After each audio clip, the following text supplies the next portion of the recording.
It isn't what this water bottle said. It's how they said it. You know what I mean? Yeah, this is We Have Concerns. Hi, Jeff Cannata. Hi, Anthony Carboni. Hello, concerned citizens. Jeff, I feel like as I was looking for stories this week, this is the week where everybody publishes the stories that are just like, here's a thing that you knew. I don't know.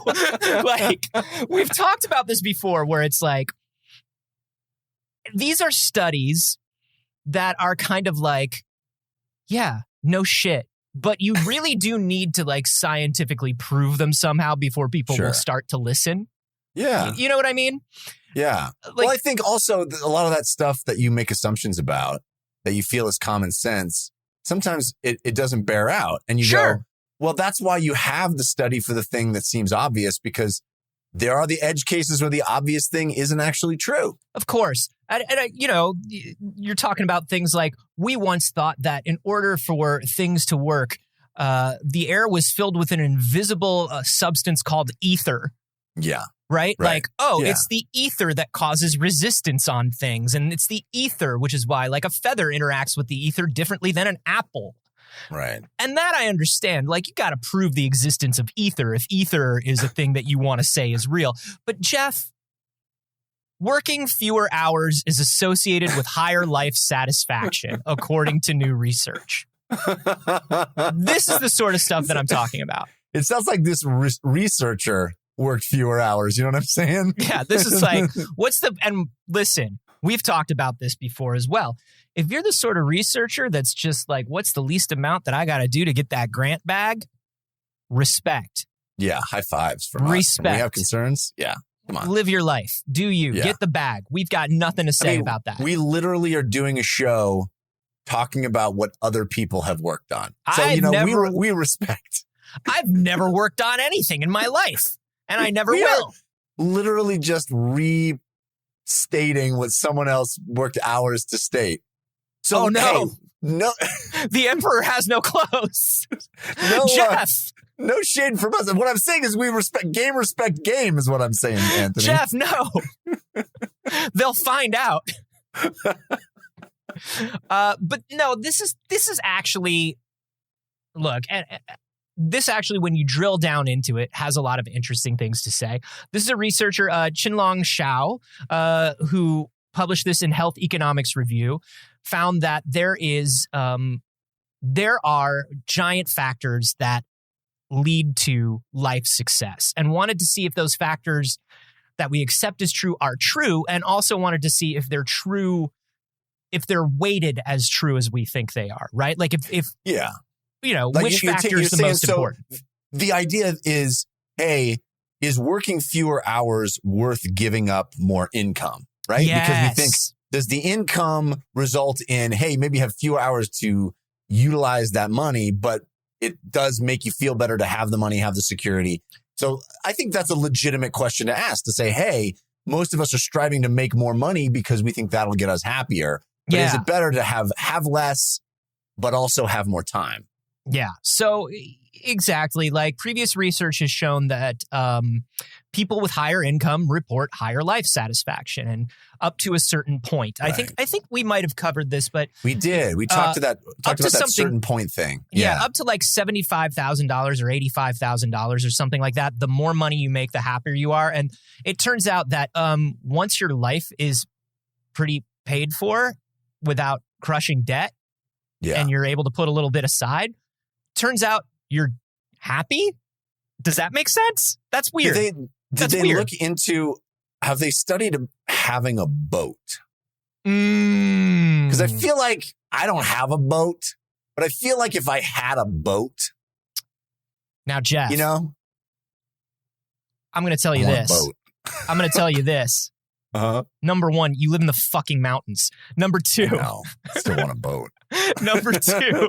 I'm landlocked. If you wanted a boat, the time to own a boat was before you moved to the fucking mountains. Fair but point, number two, point.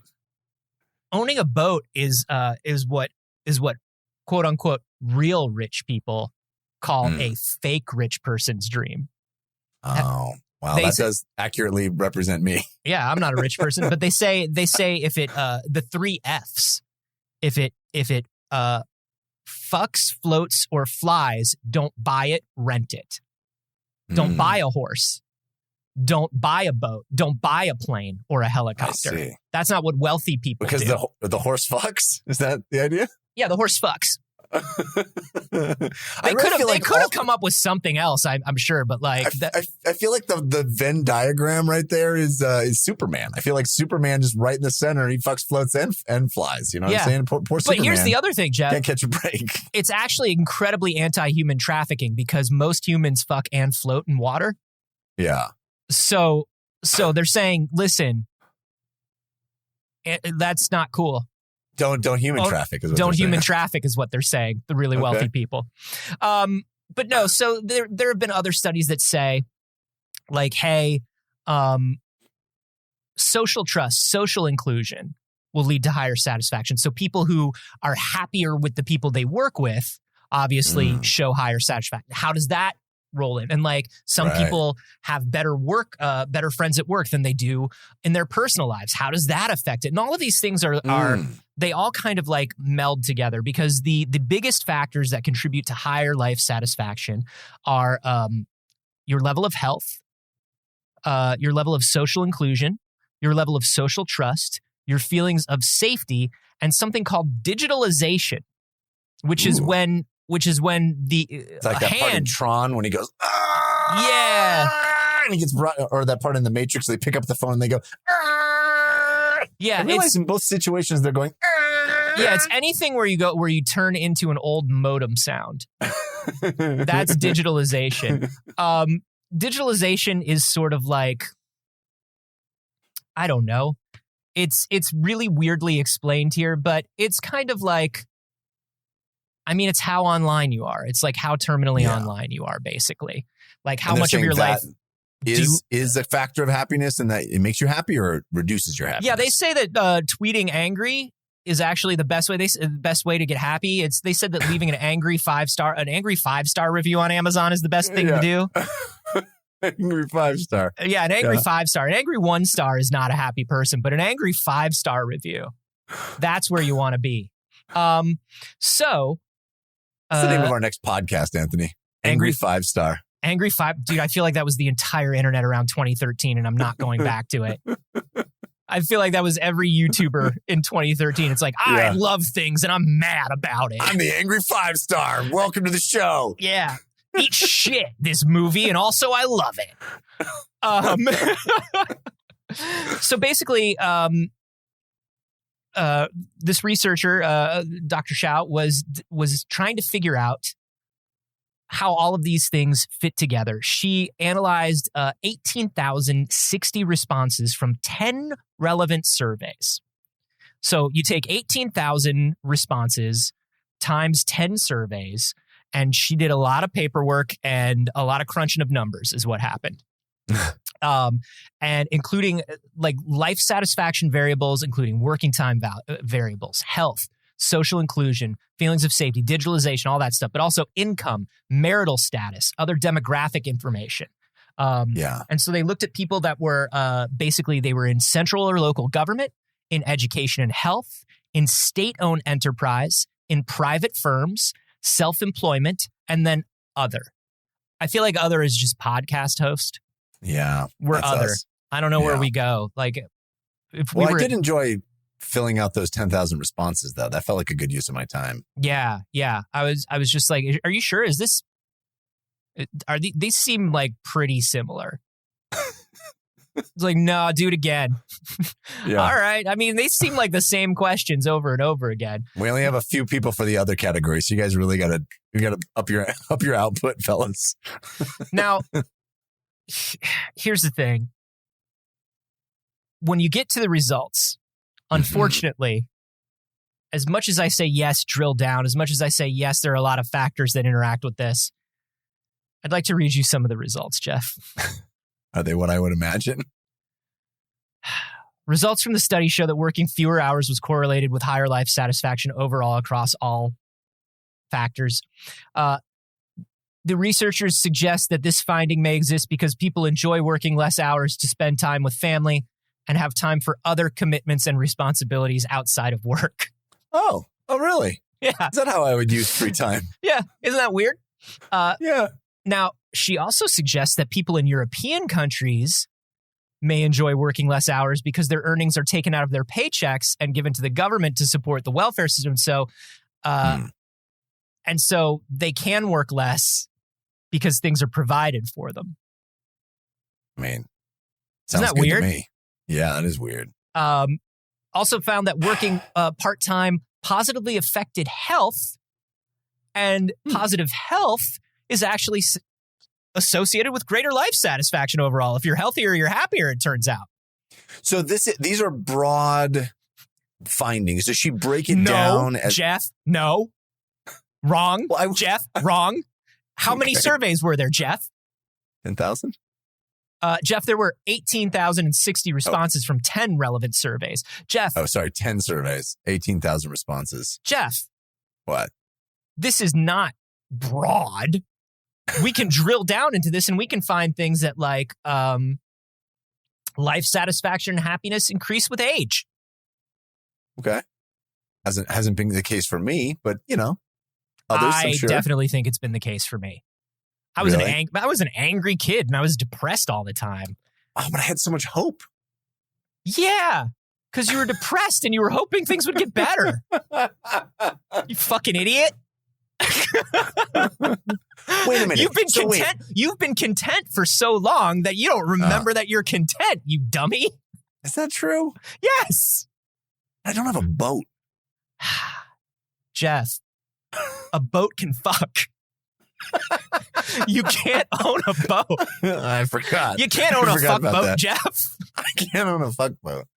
I forgot. You're a married man, I'm Jeff. landlocked. I'm in the mountains. I can't have a fuck boat up here. You're married. You can't have a fuck boat. So wait a minute. I feel like on the broad spectrum, this seems intuitive.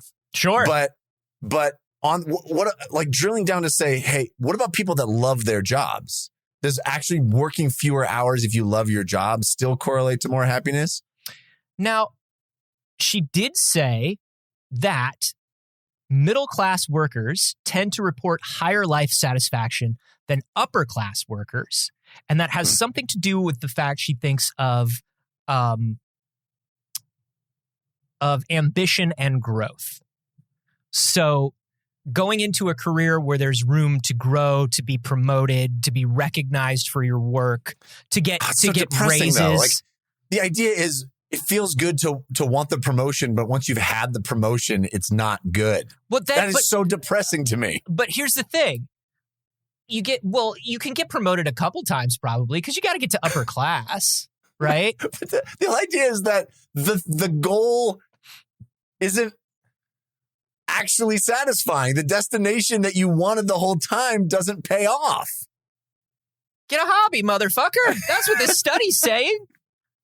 That's what this study's saying is like it's not gonna make you happy. So the middle class it's saying that the only way to happiness is the imagination that there's a possible destination of happiness. The imagined goal of happiness is actually happier than any achievement of that goal. Now that is a nihilistic worldview. I would say I would disagree with that because we've talked before about studies about the human mind and things like flow states and things like that.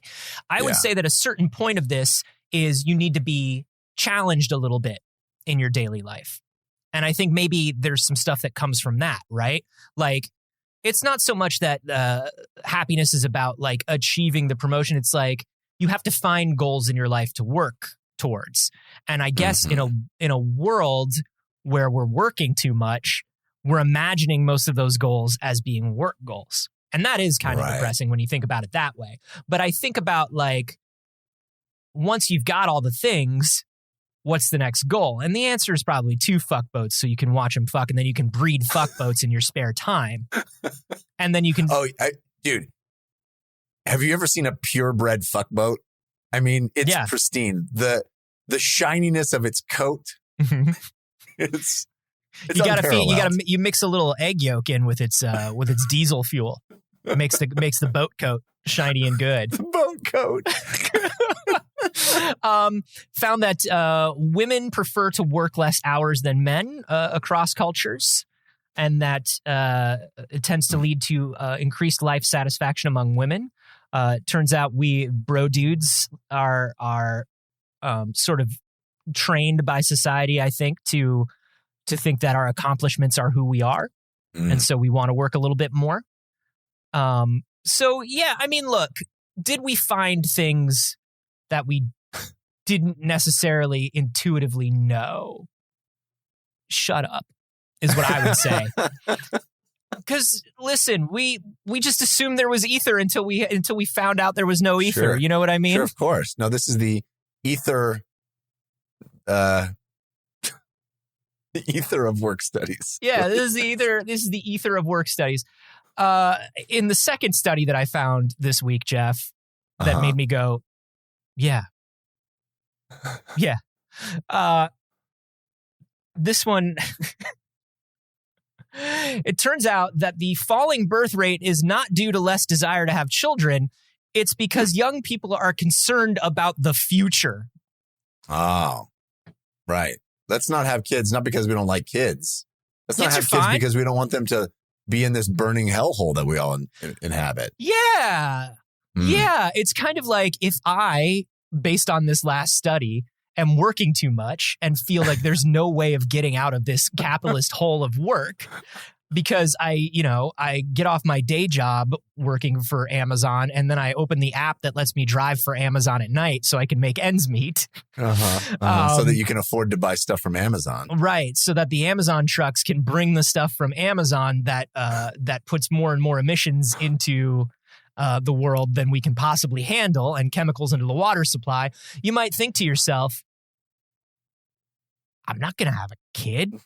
By the time I have a kid, it'll be at an Amazon hospital and they'll get an Amazon account number instead of a name. Yeah. We've talked before about like the doomer generation is what it's called right now. Right. Everybody calls them Zoomers, but like there's the doomer, which is like, I'm not going to work. Nothing happens if I work. Why would I have a kid? Why would I try to have a house? It's that scene from Annie Hall, which I know I'm not supposed to bring up his movies anymore, but and scene from also Annie Hall. Kids love Annie Hall, and it is a good current reference. Listen up, youths. We're about to talk about Annie Hall, 1977's Best Picture, I want to say. The scene where he's a little kid and his mom brings him into the doctor, and he says he won't do his homework because the universe is expanding. Yeah, because the universe is expanding. What's the point? The universe is expanding. And the mother goes, "You live in Brooklyn. Brooklyn isn't expanding." Yeah. You've seen it. I'm Jewish. They showed it. They showed it at the hospital. I got my Amazon employee number, and they were showing Annie Hall on the monitors. Yeah.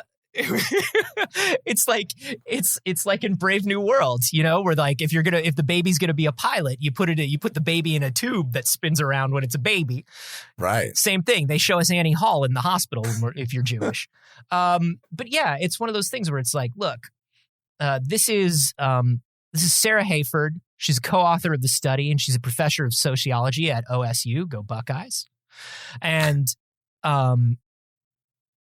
she is the director of Ohio State's Institute for Population Research. So this is what she thinks about all day long. Yeah. And she's like, look, it is extremely hard to have children in the United States right now. People are more worried about the future than they have been in decades. Probably since the Cold War is what they're saying. Right. Yeah. They're worried about the economy. They worry about childcare. They worry about whether they can afford to have children. And these are things that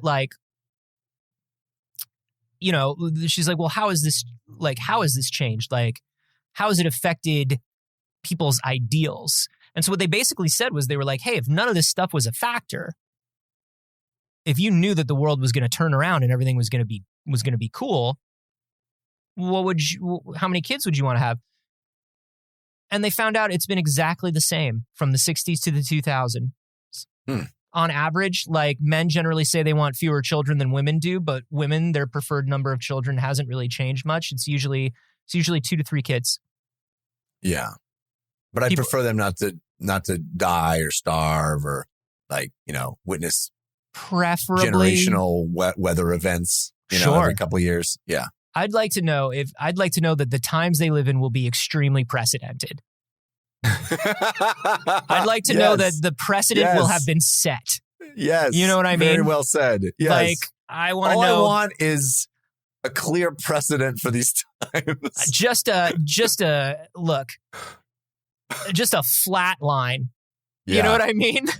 Yes. That's I want to be able to want. refer back to when everybody else dealt with the same shit I'm dealing with. Yeah, it's just like, oh, I wish there was a way to know what to do in this situation. Oh, well, we all know what to do in this situation. It's a perfectly fine situation that we all go through. We've been through it many times, and it's all worked out.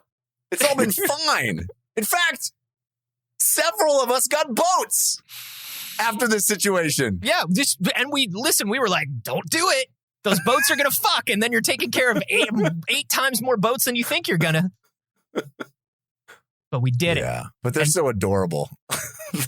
And you know what I'd like boats. is I'd like a teacup boat, like a jet ski. Yeah. Like a cute little boat. A little dinghy. A little dinghy. One of those designer pets. Yeah. They call them dinghy doodles. So it's really interesting. It's like basically what everybody's saying is that now this study ended right before COVID, which is hilarious. Because I feel like it would have been way worse. I feel like I feel like it might have affected. They said that it remains to be seen whether fertility will be able to rebound not just from the Great Recession but from the pandemic as well. Right. But she also says that like, hey, do not be concerned about America, like about what may be dropping birth rates in America, because I don't know if you remember, Jeff. But a couple generations ago, we had something called a baby boom.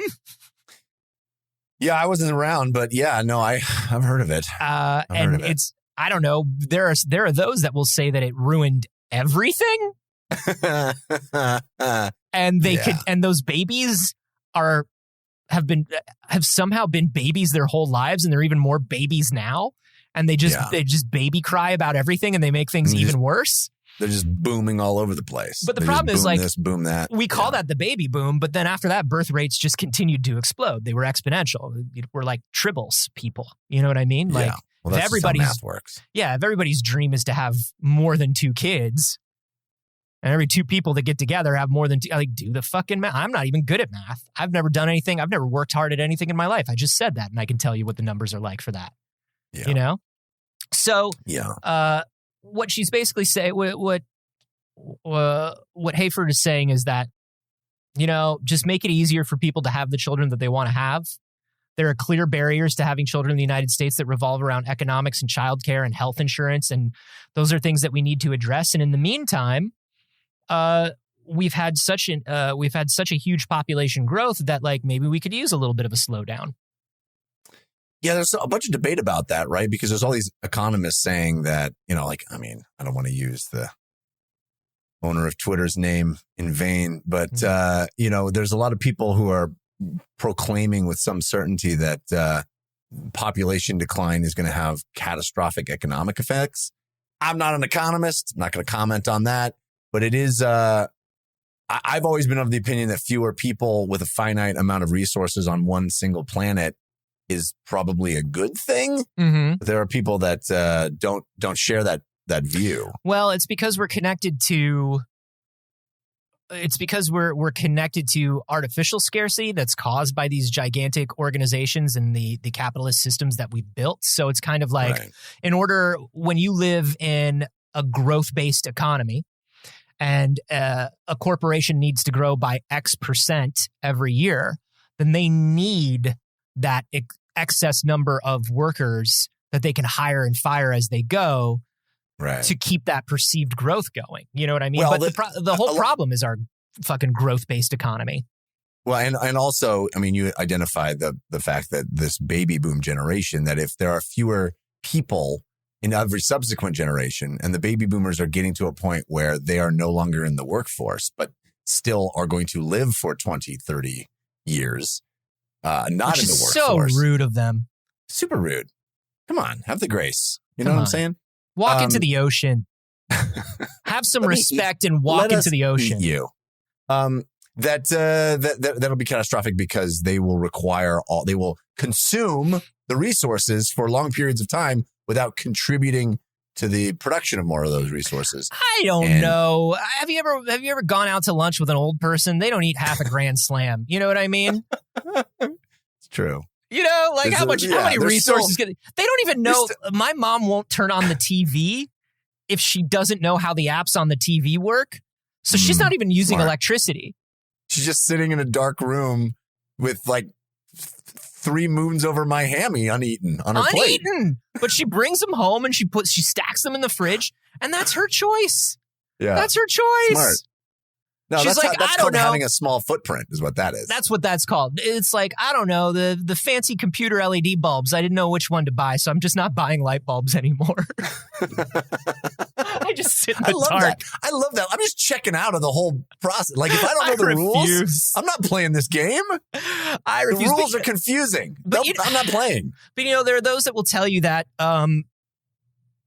it's only catastrophic because of the way we've built the economy right now. And if we were to reform things, you know, like Sarah Hayford's kind of hinting at here, is like, hey, if we made sure there was a social safety net, if we made sure people got paid what they should be paid, if we made sure that the balance of power tipped away from corporations and back into the hands of the shrinking middle class,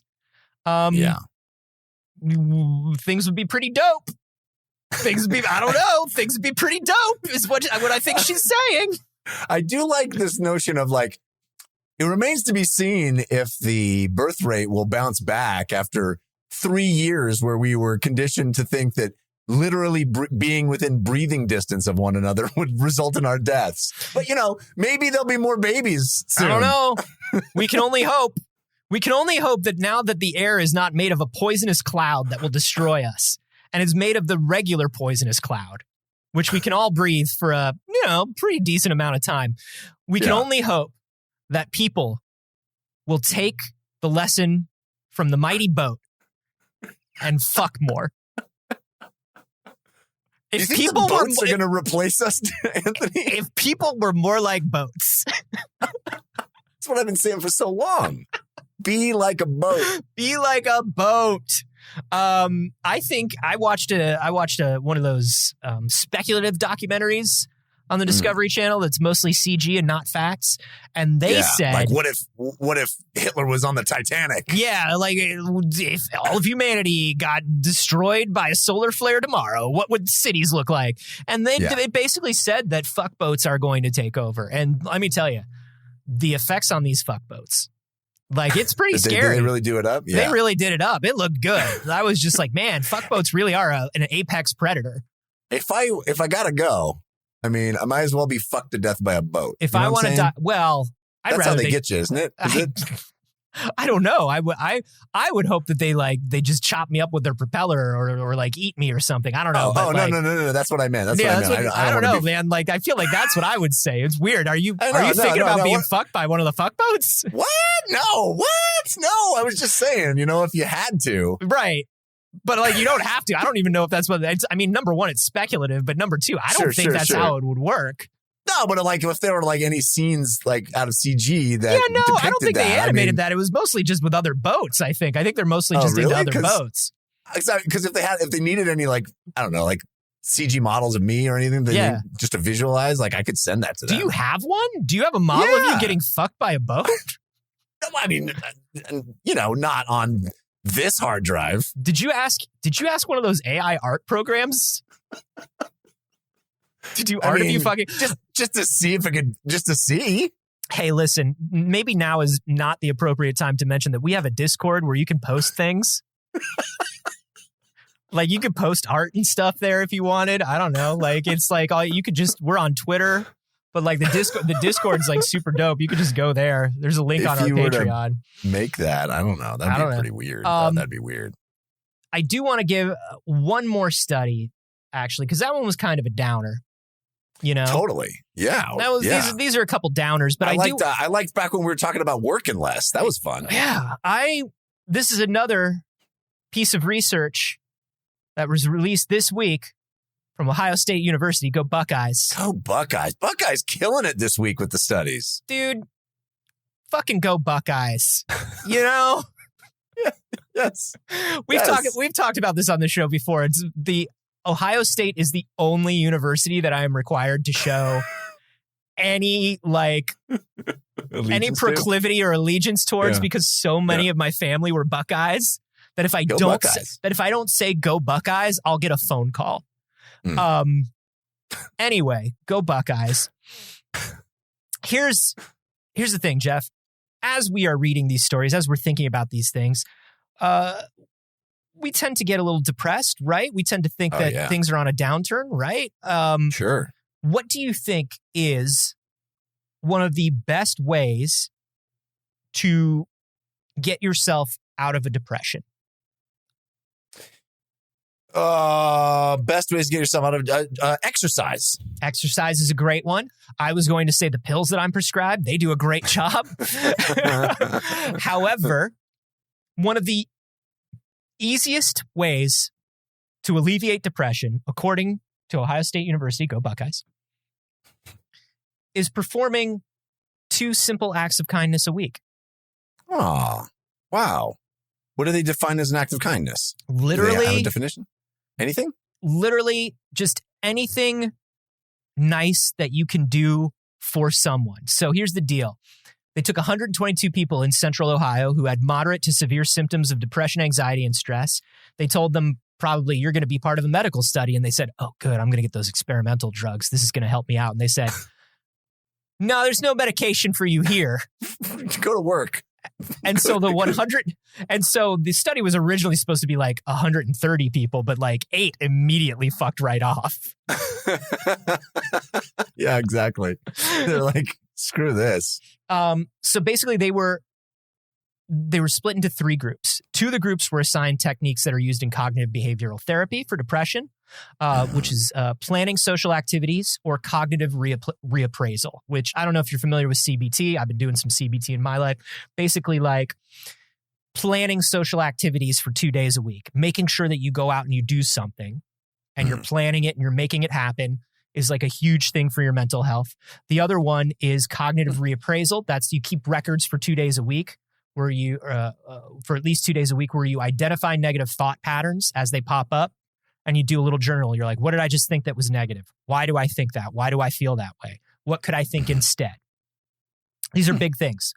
Now, the third group was like, hey, perform acts of kindness for 2 days out of the week. Just do a couple nice things for people 2 days out of the week. Some of the acts of kindness were, they referred to them as big or small acts that benefit others or make others happy, typically at some cost to you in terms of time or resources. Okay. Some of the acts of kindness that participants later said included baking cookies for friends, giving someone a ride, leaving sticky notes for roommates with words of encouragement, things like that. They followed all of these instructions for 5 weeks, after which they were evaluated again. All 3 groups showed an increase in life satisfaction and a reduction of depression and anxiety after 10 weeks. So they did 5 weeks, did it again, 5 weeks. All 3 groups, improvement. But the acts of kindness showed an advantage over both by making people feel more connected to other people, according to what they were saying. Planning a social activity, getting friends together to go out is one thing, right? And that's fun. You're hanging out with your friends or whatever. But they said that and then changing the way you try to think about yourself is good. But there's something tangible about doing something nice for somebody as opposed to just going out with friends and having a good time. Yeah, you're all having a good time. Mm-hmm. But knowing that you contributed something nice to that person's life kind of accomplishes everything, right? You get the social interaction, you do something good for people, and you think less negatively about yourself because you have a concrete example of you being a good person. No, I do things for people. I shouldn't think It's this amazing. harshly about myself because I do things for people. I love this. Yeah. It's amazing. Yeah. And it's super simple too. And one of the things that was like just the loveliest for me over like the last couple months is just like neighbors of mine in my big building. You know, I live in a big monster building. So there's like 100 units or something. When I was like limping and stuff from my truck fight, which we still haven't seen the truck, but I have a feeling the truck is in a similar position. Sure. Neighbors were just like, hey, if you ever need somebody to go down and get your mail, like, just let me know. I'm happy to go down and get your mail. I'm happy. Like, if you need somebody to walk your dog around the block and you can't do it. And like, just the offer from a stranger did so many wonderful things to my mood. You know what I mean? And how I felt about myself. And you know, I've done the same thing for neighbors as well, where I'm like, hey, do you need me to, I can pick that up for you, or I can be here if you want to let people. And just like, it just feels nice to be nice. And I think we just forget that sometimes. Why are we so disinclined to do that in our lives? I don't know why it takes such effort to do something that is clearly almost selfishly impactful, right? It doing something for somebody else, according to the study, and it bears out, it seems to me, helps me. At the risk of being too sincere on this show, I can tell you that my depression and anxiety definitely tell me that the little thing that I'm planning to do is silly or cheesy or corny. Do you know what I mean? Unwanted or or it'll seem, or like maybe they'll think I'm weird, or you know what I mean? And there's just like a lot, like that's some of that thinking that you're trying that. And that's one of the things about depression and anxiety that's kind of tough, is like, it makes it hard to crawl out of it because it's constantly telling you that you can't crawl out of it. Right. Yeah. But I don't, man, ain't nobody going to turn down a cookie. No. No. And if they think they may think it's a little weird, like your neighbor may be like, it's a little weird. I don't really know my neighbor, and they came by and they gave me cookies. That's a little weird, but it's nice of them. You know what I mean? Right. Like, that's what they're going to think. They're going to be like, never talked to the guy before in my life, but so that's odd, but fucking love these cookies. My experience when I went to that elementary school with that box that I had baked, did not get received quite in the same way as you're describing. Well, children are monsters. Children are monsters. Well, the adults that seem to want to shoo me away and, serve me with that restraining order and the whole stay 50 feet away from this school thing. So this was not the school that your children go to? Oh, God, no. No. This was long before I had children. Oh, okay. Okay. Yeah, I don't get what's wrong with it. Yeah. It seems weird. It did not, I'm just saying it was an act of, when I beckoned them. The problem is I didn't have any way to, I didn't want to go into the school. I felt that was weird. So I just opened the door to my van. Yeah. And offered the cookies. Yeah. I slowed way, way down. Were you wearing your nice trench coat that day? Yes. My nicest trench coat and the dark glasses. Yeah. You look really cool in those dark glasses. I don't know. I thought the kids would enjoy it. Can I tell you something? It's good that you moved out of LA, because it's that kind of like stuck up attitude. Yeah. You know what I mean? Agree. I think people appreciate this sort of stuff more. Well, also the pictures of me that they posted on all the, street signs and everything saying, which you have a headshot. You would have sent them your headshot. You also have some AI art of you getting fucked by a boat. That's right. That they could have put up, and they could have put that up. Why didn't they put that up? I handed those pictures to all the kids. They had the pictures. So, I mean, look, here it is. 3 studies that came out this week that are kind of like, duh. But hey, it's important that it is kind of important that we prove and quantify these things. And it's important that we look at these things and not just be like, well, this is the way the world is. Studies like that, like this, that quantify and qualify the way the world is, make us go, okay, now we know that this is the way the world is, and it's not just me. Let's fix it. How do we fix it? I think what we've learned is work less. Yep. Have more kids. And do nice things to people. That's a pretty good lesson for whatever day you're listening to this. And listen, and get a fuck boat. If you can get a fuck boat, like, don't worry about what the rich people say. I think they're just gatekeeping fuck boats. Yeah. That's how they throw us off the scent of what's really great. Yeah. You think all those pictures you see of Elon Musk on his fuck boat, he's not having a good time? I guarantee you he's having a great time. I mean, look at his tweets. Hey, if you've got anything, that just screams joyful man. Yeah, if you've got any AI art of Elon Musk and his fuck boat and the things they do together, once again, we do have a Discord. We're not saying anything, but like, if you have it, like, if it's lying around, you can send it to our Discord. You can join the Discord. It's a wonderful community Discord that we have for people who listen to the show. You can chat with one another. You can share stories. You can play games together. If you want to learn how to join that, it's just $1 a month. Head to patreon.com/wehaveconcerns and we will hook you up. I mean, not to get weird, but it is an act of kindness to us to support this show. And it is something we feel when we see new patrons sign up, is that we feel that sense of support and kindness and that you value the thing that we do. Yeah. And Jeff does not have photo posting permissions on the Discord if that was something you were worried about. I don't know why it would be. But if you were... Not anymore. I got revoked. Yeah, he's not allowed. I made sure. So check that out. Patreon.com/wehaveconcerns.